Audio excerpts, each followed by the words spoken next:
Chair calls Representative McCall for purpose of first readers on House Bill 959. Mr. Chairman, you want me right here or at the top? Yes, right there, that's fine. Can I do 983 first and then make it easier to explain 959? Yes, sir. 983, Mr. Chairman, members of the committee, is a tweaking and a trying to fix some of the concerns with the gate bill that we passed a couple of years ago. It adds some language, it takes out some language, and tries to tighten it up where there won't be any misunderstanding of what a gate card does and does not do and who can and can't get one. And it is a work in progress, but we had to get a number by day 20. And Ag Groups, Department of Revenue, ACCG, GMA, and all in the process of working on it. This is a good start, and it'll stay kind of like it is, but there's going to be some stuff changed. Well, Chair, appreciate your work on this matter. It's certainly important that we get it done. Sales Tax Subcommittee. Okay, now House Bill 959. 959 is a bill that I hope some of it can get fixed in rules, but we need to think about doing is if you'll look at lines 11 through 21 on 959 and compare them to what agriculture, machinery, and equipment is defined in House Bill 983, which is line 43 through 53 of the bill that you have, it's pretty much word for word as to what agriculture machinery is. 959 is talking about timber, off-road timber equipment, and the gist of it is it's described in 983 under 48-3 code section as agricultural equipment. We don't pay ad valorem tax on agricultural equipment on family-owned farm entities in Georgia, and 959 is an effort to make off-road timber harvesting equipment be considered the same.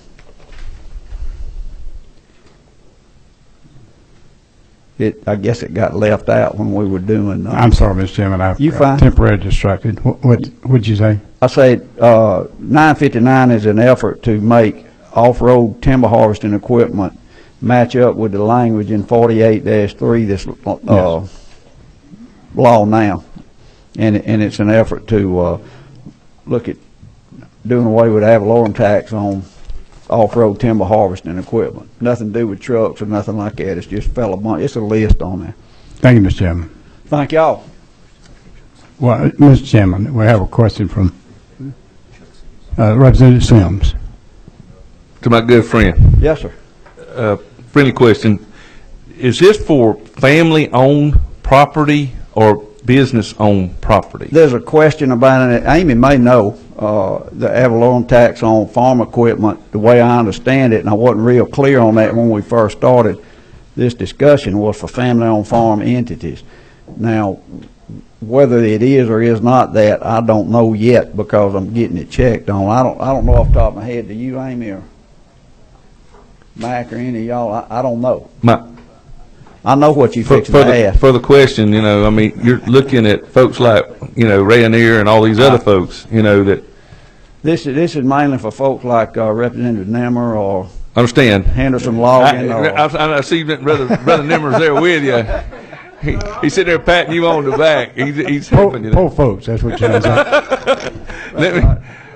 My question is, would it, if you're looking at fixing that issue about family owned, would that be at a later time? I'm not on sales tax, but I'm on ad valorem. But would it not be a better idea at some time or another, maybe to put that in as a substitute? And there's a gray area in there when you start talking about. I understand. Can we talk offline a little later? Sir. Okay, thanks. Okay, thanks. Representative Martin has a question. Yes, sir. If I may, Mr. Channel from DNR asked me to say it provides for family out. It does. That's what it. Okay. And I didn't know, Mac. I just didn't know until the other day. I'm sorry. I did have a question. Mr. Channel said family owned. I think the microphone just came on for those. On your first bill, and I know we're not hearing those today, but just a question in matching them up on line 34 and then on 44, the word primarily is struck to solely. I would just ask you as you talk through that to be carefully, because when you say solely and then somebody rides that vehicle to do something other than production of nursery and horticulture, solely means absolutely. That's the only thing you ever use it for. That Primarily is a better, more inclusive word. I'm just going to tell you what that's for, and it's solely is down through there several places. People were buying four-wheelers to hunt off of under the pretense of using them to manage timber. So that's what we're trying to get, the solely, I and understand. off-road stuff. Yes, sir, and I've been, that's what the hearing's for later on, but if you go to solely and you I know. ride it down to the mailbox one day to get your mail, it's not exempt anymore because you didn't solely use it for Well, agriculture. if you got a better word that comes in right? between primarily and solely, I'd love to get it. That's what, Well, I was going, your 959, sir, does that. It says primarily used in. So that's why I was drawing your attention, Right. your definition in your new bill. Thank you. thank you. Thank you very much. That's why we have subcommittees to iron out stuff like that. This one? Yes, sir. Chair calls House Bill 958, Representative Nimmer. But for purposes of first readers. Thank you, Mr. Chairman, members of the committee. I'd like to ask for your consideration House Bill 958 dealing with sales tax exemption and use for 4 different areas. One on the interactive game production in Georgia. Secondly, for the food banks. Thirdly, on the regional projects of regional significance. And on sales tax holidays. Questions of the author? Where we put it? It goes to Public Finance and Policy Subcommittee. Thank Okay. you. Thank you, Mr. Chairman. Thank you. What's the next one? First reader is House Bill 933. Representative Nimmer. Thank you, Mr. Chairman, members of the committee. This is Representative Atwood's bill. He had to go present another committee, I believe, and asked me to request House Bill 933, again dealing with a tax exemption that has sunset for airplane parts, equipment, and repairs, and that's for an extension on that provision. For how long? That'll be up to y'all. Okay, thank you. All right, thanks. House Bill 934, Representative Harrell. Thank you, Mr. Chairman. This is a sales tax exemption for aviation fuel for our air ambulances. Questions of the author? Sales tax subcommittee. What's next? House Bill 954, Representative Harrell. Thank you, Mr. Chairman. 954 is a bill that would require tax assessors to take into consideration decreased value of certain properties that have a rental cap on it and valuing those properties. Any questions of the author? Goes to Ed Valorem. House Bill 956, Representative Harvin. Thank you, Mr. Chairman. 956 is a jobs tax credit bill. It's just really adjusting the date so that you get the full 10 years of that tax credit, and just trying to expand it to some of the tiers to help our Tier 2, 3, and 4 counties be a little more competitive under the tier system. Any questions of the author? Hearing none, goes to income tax.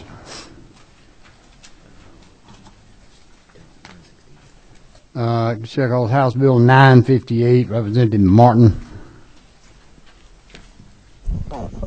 Mr. Chairman, I have 968. That's what's in front of me. We may have made an error. 968 or 58? I have 968. 68 is on a sheet of paper, but hold on a second. No, yes, sir. You said 958. I did. Excuse yes, me. sir. 968 is what I have. Yes, sir. 968 is to remove the corporate net worth tax in Georgia. That's a very regressive tax on small business. Any questions of the author? Public Finance and Policy Subcommittee. House Bill 969, Representative Taylor. 969. I'm here today for Chairman Smith This bill is related to the exemption tax for nonprofit health centers known as the community health centers. These particular health centers are 501c3 entities, and they are a life and breath for those underserved in the medical communities.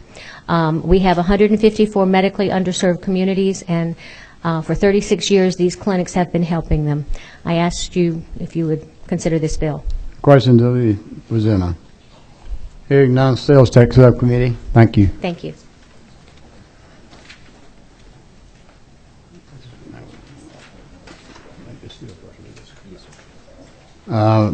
First readers again, House Bill 975, Representative Carson. Thank you, Mr. Chairman. This is House Bill 975. This is a bill that's brought to us by the Department of Revenue. What this has to do is with regard to responsible party. What this would do is replace the current and limited list of people who can be responsible for collecting trust fund taxes, such as we're getting rid of the titles member, manager, and so forth, and instead focusing on the responsible party as opposed to limited it to a employee with a particular title or owner with a particular title. Any questions of the author? Seeing none, it goes to Public Finance and Policy. House Bill 980, Representative Flood. Thank you, Mr. Chairman. House Bill 980 allows for the creation of a water and sewer authority in very specific scenarios where there is an existing water and sewer authority provided for by another city. This allows cities to create their own water and sewer authority if they have the appropriate levels of discharge. Any questions of the author? Sales Tax Subcommittee. And that concludes the first readers. We've taken up two pieces of legislation. House Bill 153, Representative Carson.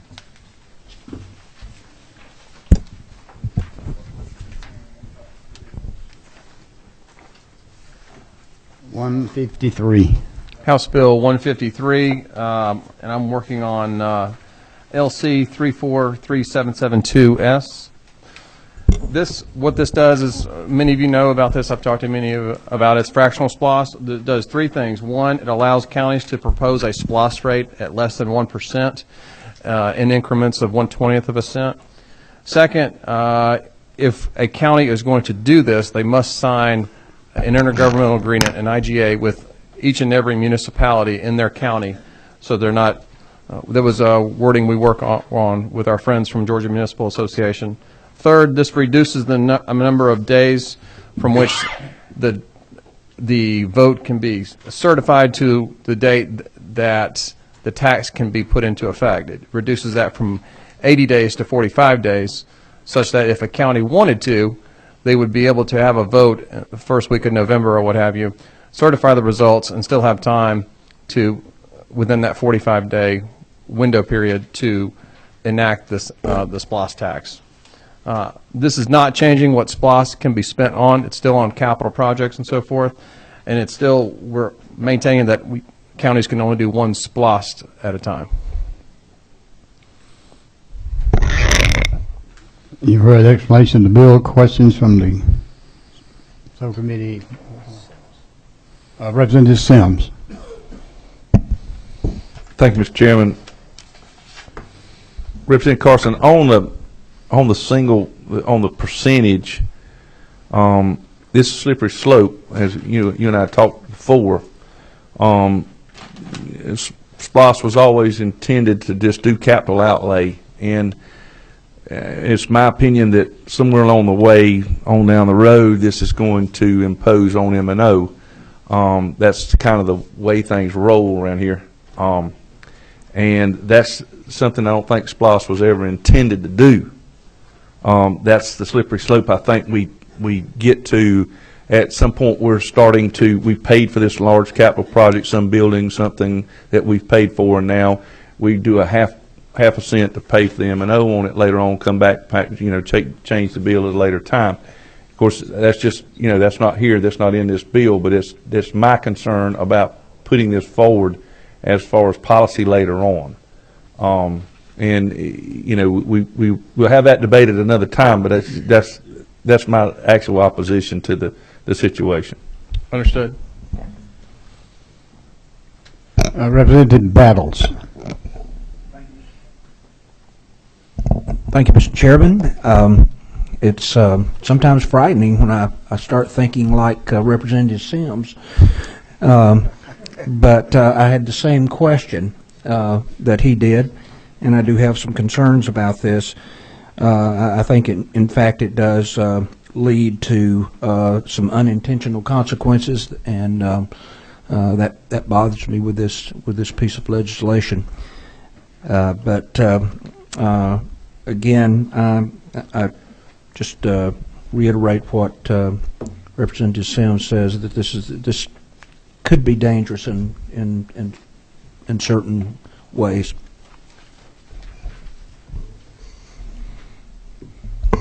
Representative Powell.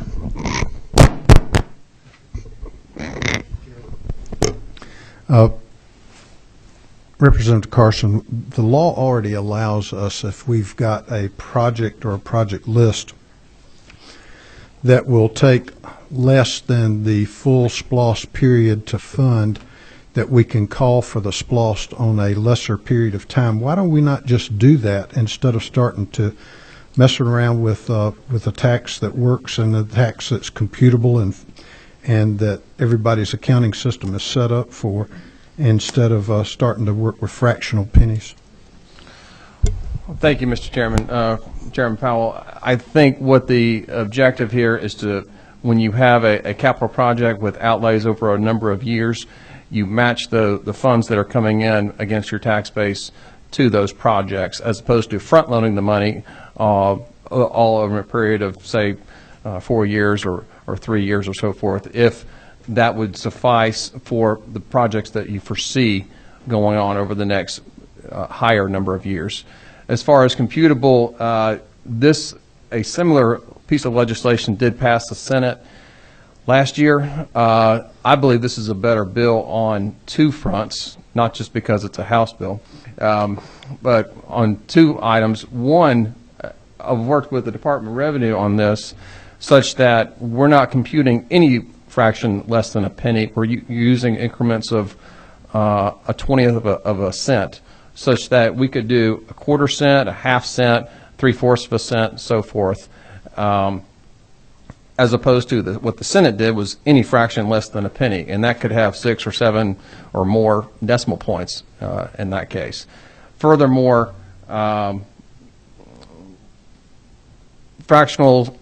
local fractional taxes are allowed already in 22 of the 37 states that have local sales taxes, and what this does is just gives more flexibility as to be able to match the cash flows to the projects that are over a number of over a longer period of years, and as opposed to front loading the cash into our first few years.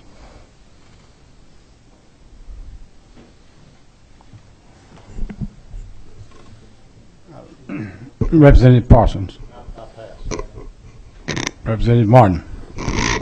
Yes, to the author, is there anything in this bill that requires a county to do a fractional SPLOST? Absolutely not. This is completely optional. It only impacts county revenues. And if I've said to my friends before across the state, if a 1 cent is still working for them, then continue with the 1 cent and nothing changes. Further question, if I may, Mr. Chairman, and isn't it true also in the bill that any city in the county, if any one city in the county fails to execute the intergovernmental agreement, it can't be implemented? That is correct. That was put in. That was. Don't oversell. I mean, okay. Say. I'm trying to. And is it true that if we're talking about local control, letting the cities do what they want, this is just in giving them another opportunity to do it? It does not require anybody to do it. That's correct, Mr. Chairman. When the chair's ready, I'd like to be recognized to make a motion. Representative Flood. Thank you, Mr. Chairman. And to Representative Carson, thank you for having conversations with many of us about your intent here. I'm still not quite clear on if there isn't fact an opportunity for a county to end the SPLOST because they've collected the needed funds, why this bill is required. I'm sorry, can you restate the question? What's the primary reason for needing this bill if, in fact, on an existing SPLOST, once the amount of funds are collected, the county can call for the SPLOST to end? What this bill does is allow a county to match their revenue receipts to the projects they see on a longer period of time, as opposed to front-loading the cash into it for several years and spending it at some point. It also prevents a county from changing its tax rates. Let's say you have 1% for 3 years or 4 years, and then you're off for 2 or 3 years, and then you're back to 1% for the SPLOST rate for 3 or 4 years, and then you're off for 3 or 4 years. Rather than have that, this would allow a county more flexibility to match its dollars to its ongoing projects. Further question. Are you suggesting that this would then be a more permanent tax? I'm not, that would be up to the voters and the referendums. Thank you. Representative Sims. At the proper time, I'd like to make a motion.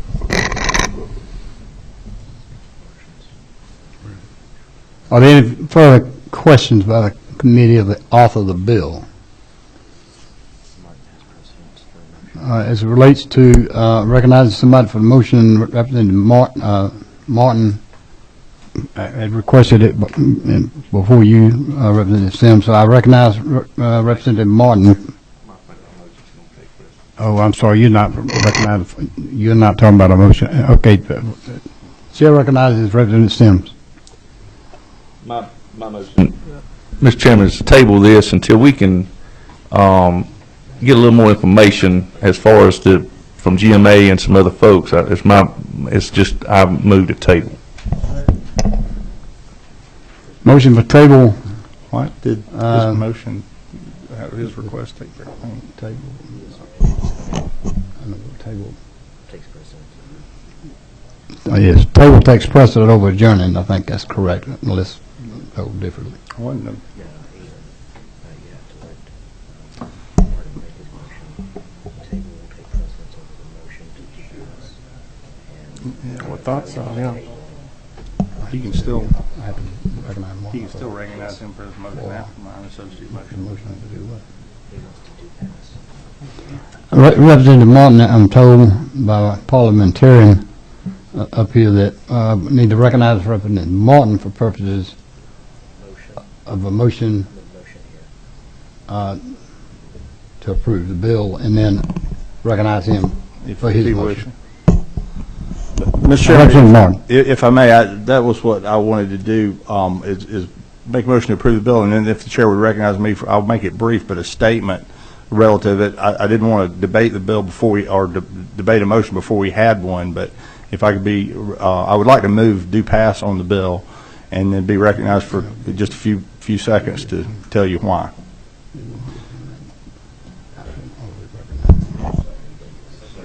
Call for a second first, and then you call for discussion. He can have a moment. Is there a second, Representative Martin's motion?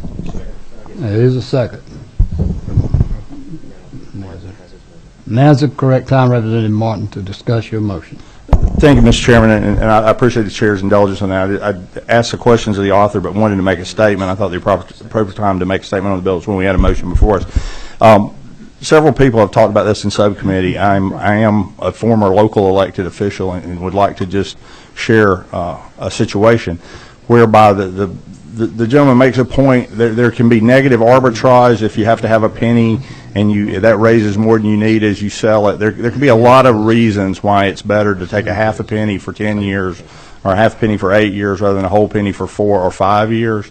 And I just feel like this gives the opportunity for the local governments to work together with cities and counties to do what is best for their folks. So wanted to make that statement, but did not want to take the gentleman's time when he was presenting the bill to do so, and hope that we would give our local governments the opportunity to do what's right with their people, for their people. Each individual one of us doesn't know what 400 and something plus cities may need, and certainly what 159 counties does. The gentleman's just trying to give them another opportunity to service their citizens. I am respectful of Chairman Sims and Chairman Battles worrying about a slippery slope relative to M&O. I too would worry about that, but that's a debate for a different day. That M&O has been brought to us with a single penny as well. So I would again encourage folks to support the motion and move this forward and give our local governments the opportunity to serve their people. Thank you, Mr. Chairman. Chair recognizes Representative Sims. Thank you, Mr. Chairman. Thank you, Mr. Chairman Martin, too. The reason I moved the table is I've got a little bit of issue with the fact that on the slippery slope that this may take, and it's also in the rural areas that if you pass a percentage, it may be harder at a later time to come back and ask for a whole penny. And in those areas, those are the areas that I think that's going to be hard. And again, the M&O for building the building and then coming back with a smaller proportion in order to fix the to fix it and to keep it up is something that's going to come back later. I just moved the table till we can get a little more discussion on this just to try to see. I don't really have all these issues answered to me, in my opinion. Thank you, Mr. Chairman. That motion has been made and seconded. Now's the time to vote on Representative Sims' motion to table the matter. All in favor of tabling the matter, please signify by saying aye. Aye. Opposed, no. No. Chair is undecided. We need a show of hands for everyone who is voting for Representative Sims' motion to table the matter.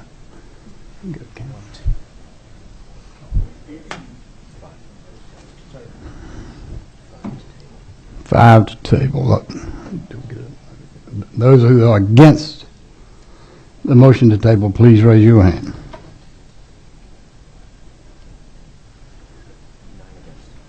None against. The motion is not tabled. And Representative Martin, it's time to vote on your motion. Which is voting on the matter. That's what that is? My motion was to move forward, do pass recommendation. Okay, so all in favor of all in favor of House Bill 153, signify by saying aye. Aye. Opposed, no. No. Ayes have it. The bill passes.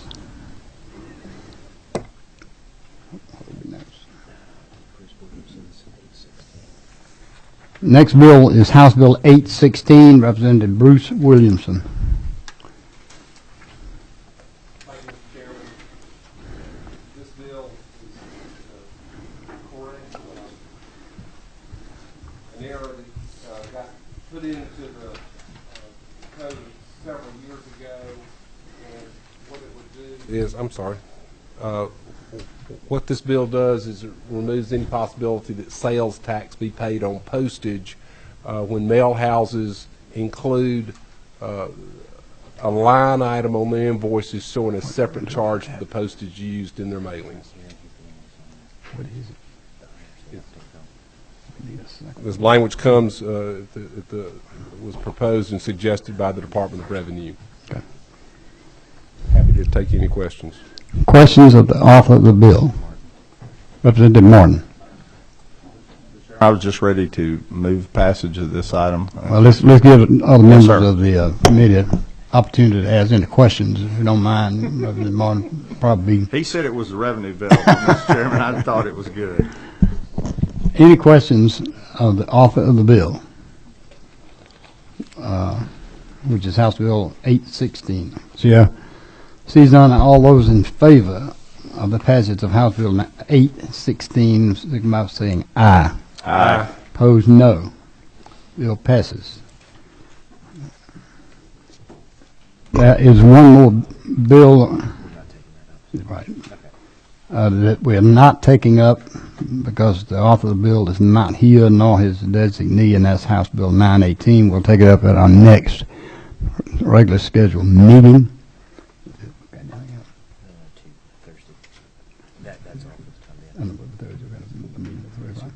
The next meeting of the full committee will be this coming Thursday at 3 o'clock. We are dismissed. Thank you for your attendance.